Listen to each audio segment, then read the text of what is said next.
Hello नमस्कार दोस्तों, मैं मुनीश कुमार एसडी क्लासेस पे आपका स्वागत करता हूं। आज हम पढ़ाएंगे मैथ, जिसका पहला चैप्टर होगा संख्याओं पर संक्रियाएं। ठीक है दोस्तों, तो आप जानते ही होंगे सम संख्या, तो आप जानते ही होंगे सम संख्या किसे कहते हैं।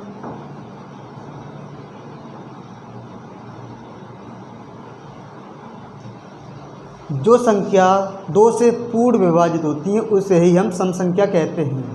ठीक है दोस्तों, जो संख्या दो से पूर्ण विभाजित हो,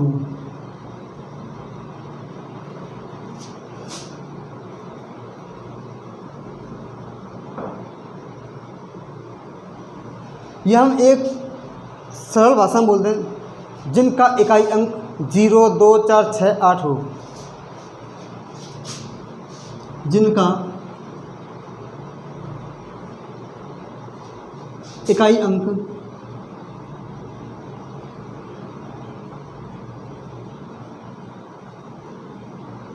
या अंतिम अंक 0 हो या 2 हो या 4 हो या 6 हो या 8 हो।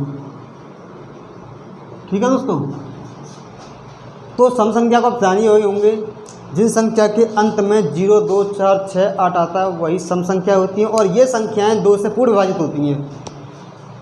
दूसरा होता है आपका विषम संख्या।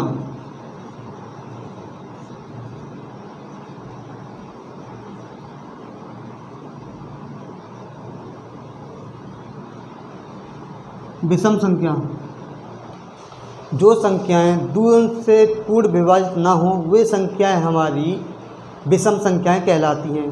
अर्थात हम ये भी कह सकते हैं कि जिन संख्याओं का अंतिम अंक या इकाई अंक 1, 3, 5, 7, 9 होगा तो वे संख्याएं विषम संख्या ही कहलाएंगी।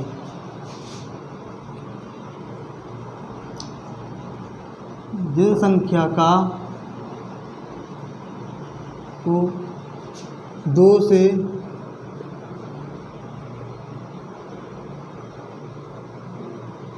पूर्ण विभाजित नहीं किया जा सकता,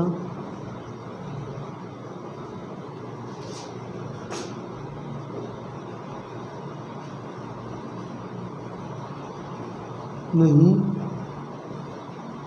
किया जा सकता,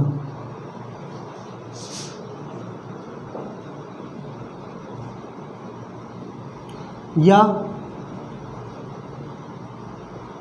अंतिम अंक 1, 3, 5, 7, 9। ठीक है दोस्तों, अगला होता है आपका अभाज्य संख्या।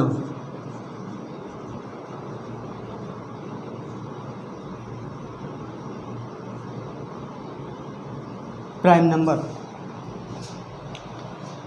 जो संख्या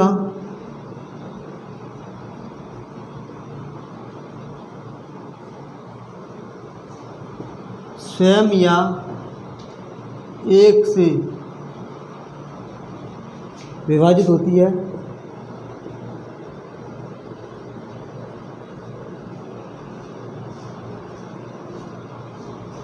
वह संख्या अभाज्य से कहलाती है।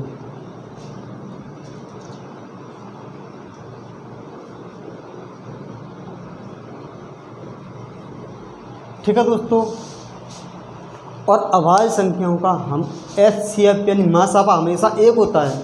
ठीक है दोस्तों,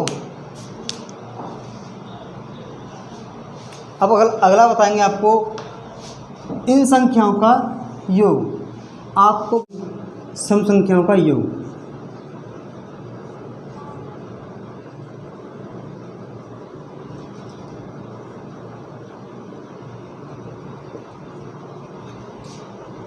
n इंटू n प्लस 1, यही संख्या होती है दोस्तों, जहाँ n पदों की संख्या होती है। अब हमें जहाँ भी n निकालना होगा, आपसे बोला जाए कि 50 तो आप n 50 ले लीजिएगा, हमें n निकालना होता है डिवाइड करके n बराबर संख्या बाई 2। शेष को नहीं लेंगे। ठीक है दोस्तों, तो सम संख्या कई तरीके से आपसे पूछता है कि 2 + 4 + 6 + 8 ऐसे पूछता है, तो उसमें आपको n निकालने की ज़रूरत नहीं है। अन्यथा आपको 1 से 50 तक, 1 से 20 तक, 1 से 19 तक ऐसे कैसे ही पूछे तो उसके लिए आपको n निकालना अनिवार्य हो जाता है। जैसे आपसे पूछे कि 1 से लेकर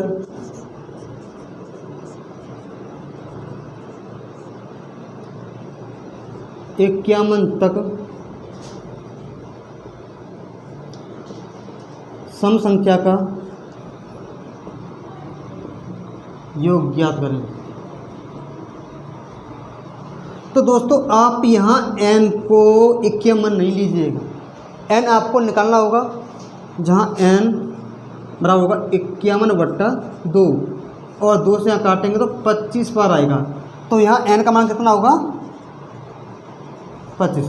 अब इस फॉर्मूला में अप्लाई कीजिएगा, तो 25 × 26, 25 छिक्के 150 हासिल 50, 25 दूनी 50 और 15 65, यानी कि 650 होगा। ये तो मैंने आपको बड़ा बताया, आपको इसे छोटे पे भी हम विस्तार कर सकते हैं सवाल का। ठीक है दोस्तों, जैसे दोस्तों आपसे पूछा जाएगा 1 + 2 3 4 5 10 तक सम संख्या का योग, तो इसमें सम संख्या पूछती है तो केवल इसमें 2 लेंगे, 4 लेंगे। ठीक है दोस्तों, 2 लेंगे, 4 लेंगे, 6 लेंगे, 8 लेंगे, 10 तक यही संख्या आएंगी सम संख्या। 2 और 4 6 6 12 8 20, योग 20 आएगा। लेकिन हम सूत्र कैसे निकालेंगे, तो Sn बराबर n + 1, 10 तक पूछा है तो n बराबर 10/2, 2 × 10, तो n का मान यहाँ आया 5, 5 × 6 / 30। यहाँ हमने गलती की है, हमने 10 को ऐड नहीं किया है, तो ये भी 30 हो गई। ठीक है दोस्तों, तो सम संख्या के लिए फॉर्मूला होता है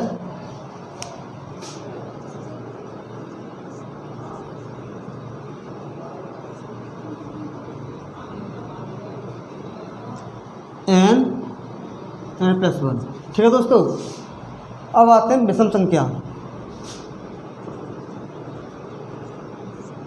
विषम संख्या का योग ये होता है n²।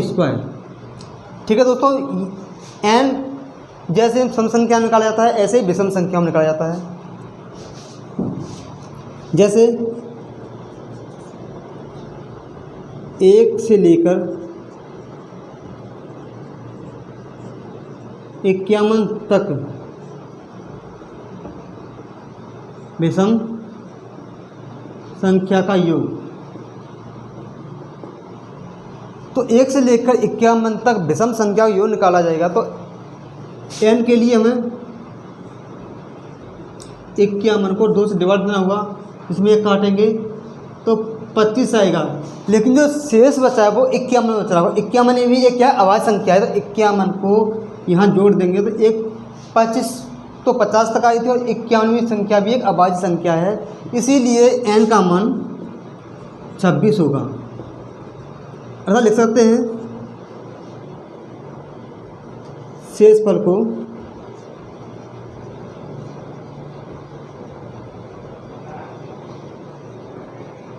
लेते हैं। ठीक है दोस्तों, तो यहाँ होगा हमारा 25 और 26 स्क्वायर। चंग 36 छः 12 2 24 और 3 27 2 4 3 4 2 6, तो 26 का योग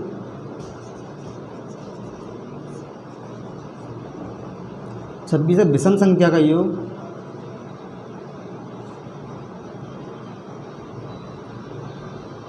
676 होगा। ठीक है दोस्तों, अब आते हैं प्राकृतिक संख्या। प्राकृतिक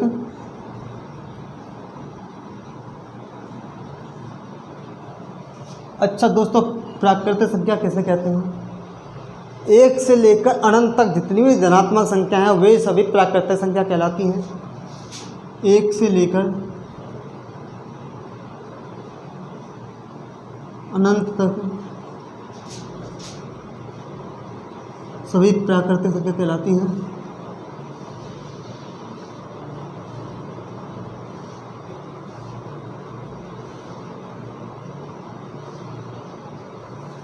एक से लेकर अनंत तक सभी संख्याएं प्राकृतिक संख्या कहलाती हैं। आपसे पूछा जाएगा एक प्राकृतिक संख्या जी है, 2 है 3 है, ठीक है, और 0 है। 0 एक प्राकृतिक संख्या नहीं है।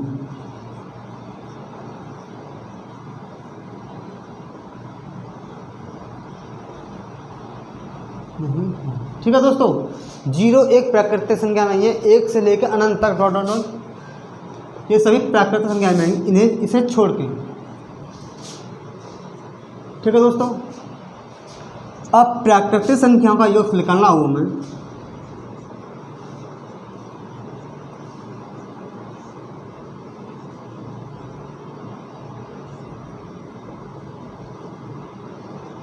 प्राकृतिक संख्या का योग निकालना होगा हमें, तो सूत्र था n+1/2।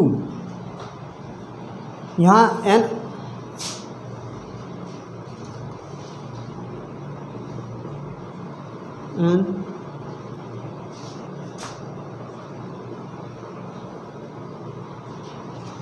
अंतिम आपसे पूछा जाएगा 1 से लेकर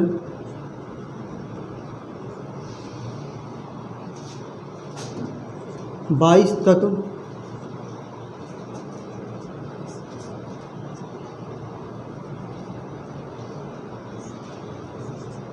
एक से लेकर 22 तक प्राकृतिक संख्या का योग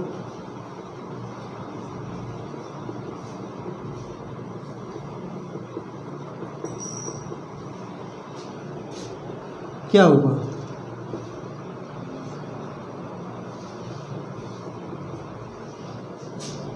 तो दोस्तों यहाँ जो 22 है ये n होगा, n बराबर 22। तो 22 इंटू 23 बट्टा 2, 2 3 22, 11 बार 11 33, 11 दूनी 22 और 3 25, तो 253 होगा।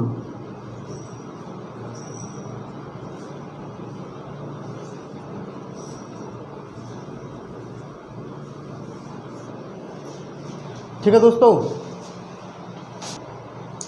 तो दोस्तों मैंने आपको अभाज्य संख्या तो बता ही दिया किसे कहते हैं।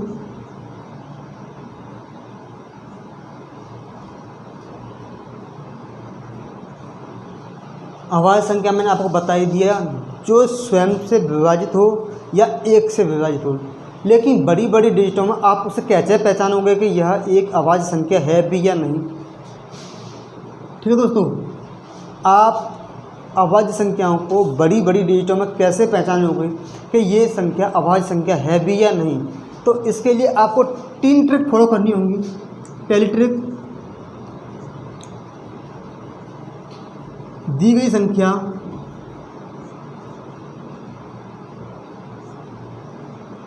से अधिक पूर्ण वर्ग संख्या ज्ञात करें।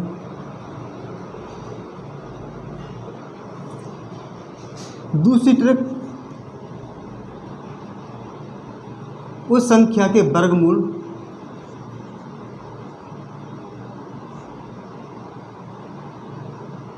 उस संख्या के वर्गमूल से कम अभाज्य संख्या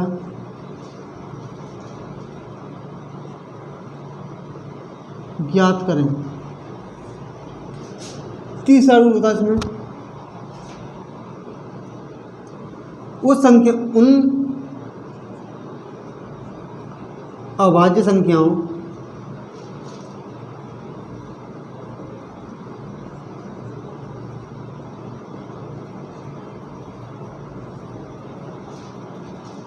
का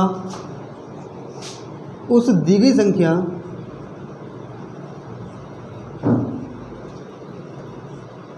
में भाग दें यदि दी गई संख्या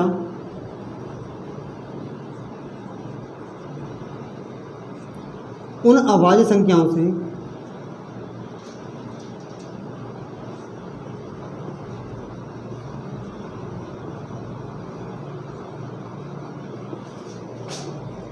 पूर्ण विभाजित है।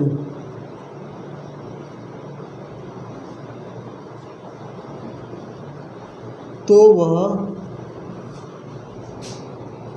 अभाज्य संख्या नहीं है। यदि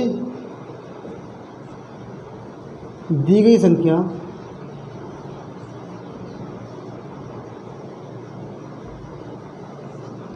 उन संख्याओं से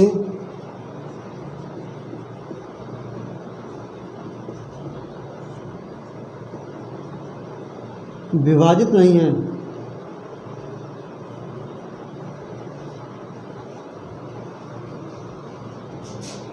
तो वह संख्या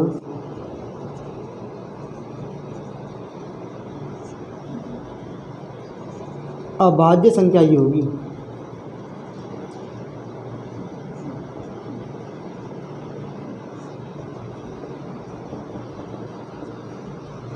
तो दोस्तों, आपको मैंने अभाज्य संख्याओं को पहचानने के ट्रिक बताई है, तरीका है, यही होता है। आप कैसे ज्ञात करेंगे कि यह दी गई संख्या एक अभाज्य संख्या है भी या नहीं? तो आप दी गई संख्याओं को उससे अधिक संख्या ऐसी ज्ञात करें जो किसी न किसी संख्या के पूर्ण वर्ग हो। अब वह संख्या किसकी पूर्ण वर्ग है, उससे कम वाली अभाज्य संख्याओं को ज्ञात करें और उस दी गई संख्याओं को उन प्रत्येक अभाज्य संख्याओं से डिवाइड दें। यदि वह दी गई संख्याओं को विभाजित करती है तो यह पक्का है कि वह अभाज्य संख्या नहीं है, वह एक भाज्य संख्या है। लेकिन अगर वह दी गई संख्या उन अभाज्य संख्याओं से पूर्ण विभाजित नहीं है तो यह क्लियर है कि जो दी गई संख्या है वह एक अभाज्य संख्या है। जैसे आपको कहा जाए 173 अभाज्य संख्या है या नहीं, अभाज्य संख्या है या नहीं। तो 173 से अधिक कौन सा वर्ग होता है जो पूर्ण वर्ग हो? 173 से एक पूर्ण वर्ग संख्या ज्ञात करनी होगी,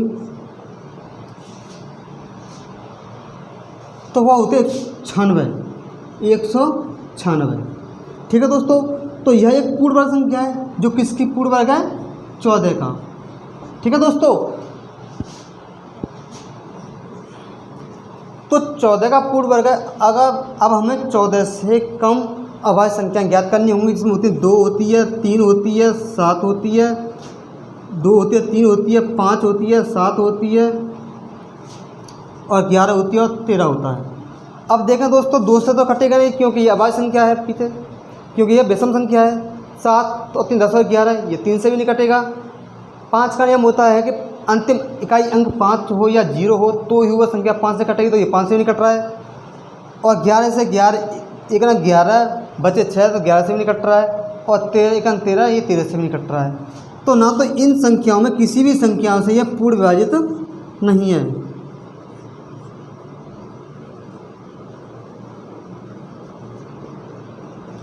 तो ये क्लियर है कि यह 173 एक अभाज्य संख्या है। ठीक है दोस्तों, ये 173 इन दी गई अभाज्य संख्याओं में किसी से भी पूर्ण विभाजित नहीं है, तो इससे यह स्पष्ट होता है कि यह दी गई संख्या 173 एक अभाज्य संख्या है। तो बताइए दोस्तों, 347 क्या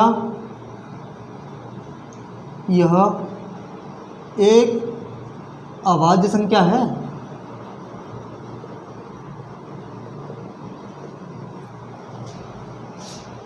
देखिए, है या नहीं? तो सबसे पहले आपको क्या करना होगा कि एक संख्या ऐसी ज्ञात करनी है जो 347 से अधिक हो तथा वह पूर्ण वर्ग भी हो।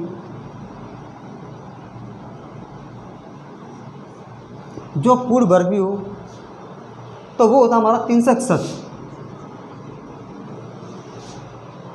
ठीक है दोस्तों, 347 अधिक है और वो है 361। आपको जानते होंगे कि 361 किसका वर्ग होता है? 19 का वर्ग ही 361 होता है।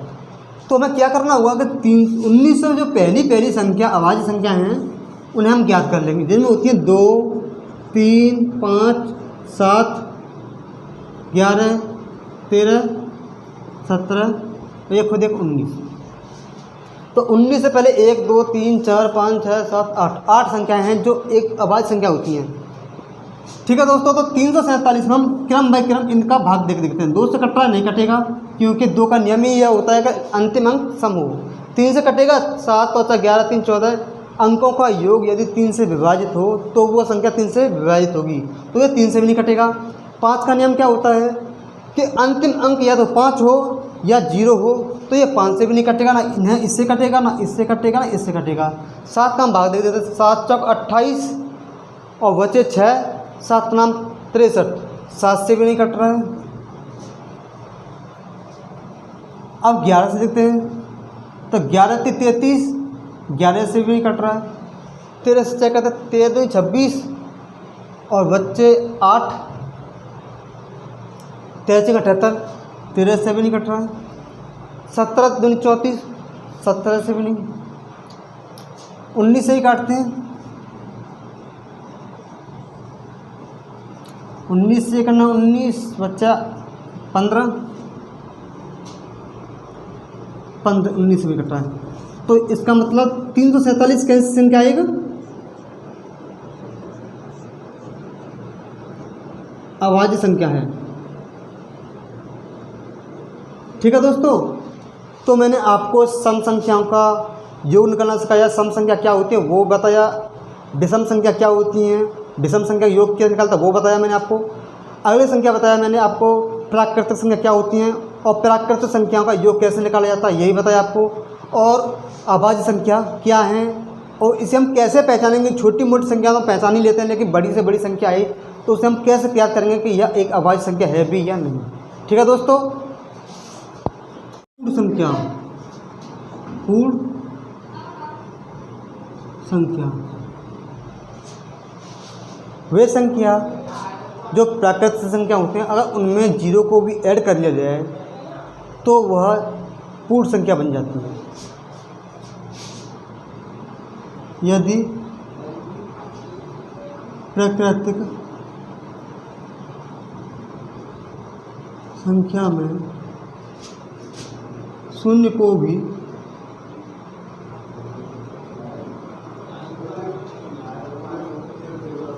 सम्मिलित कर दिया जाए तो उन संख्याओं को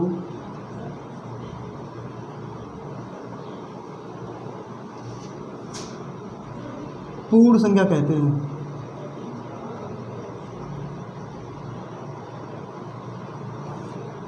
जैसे 0, 1, 2, 3, 4 इनफाइनाइट। ठीक है दोस्तों, तो ये पूर्ण संख्या है, पूर्णांक।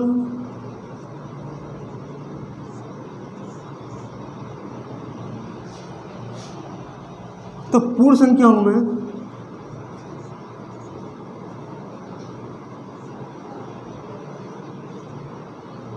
ऋणात्मक संख्याओं को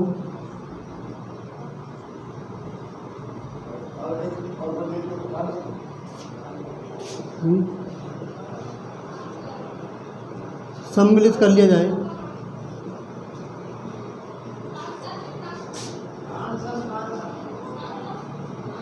तो वह संख्या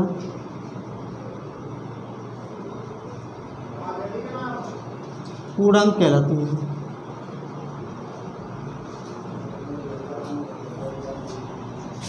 जैसे -1, -2, -3, -4, -5, -6, 1, 2, 3, 4, 5, 6, 7, 8, 10। ठीक है दोस्तों, तो ये हमारी पूर्णांक संख्या होती है। अब होता अपना परिमेय संख्या।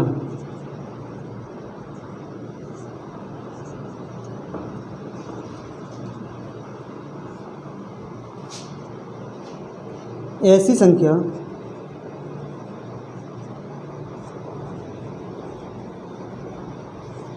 जिन्हें P/Q के रूप में लिखा जा सकता है।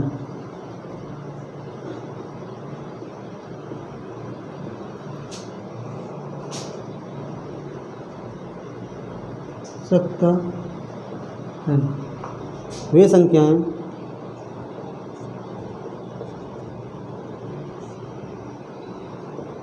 परिमेय संख्या कहलाती हैं।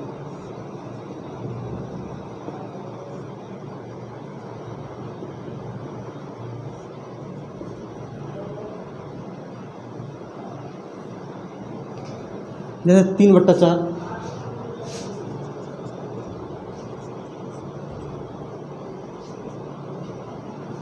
5/7, 9/11 तथा सभी परिमेय संख्याओं को भी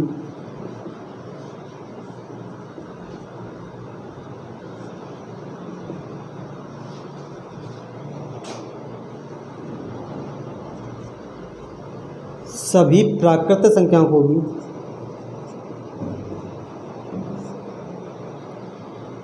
परिमेय संख्या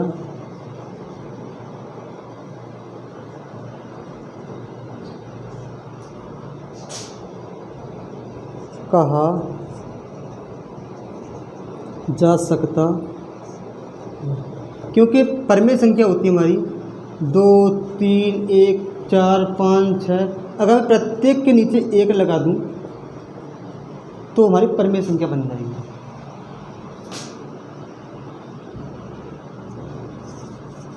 अपरिमेय संख्या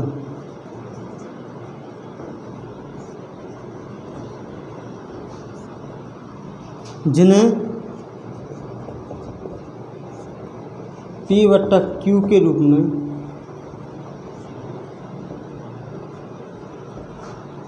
नहीं लिखा जा सकता तथा उनका दशमलव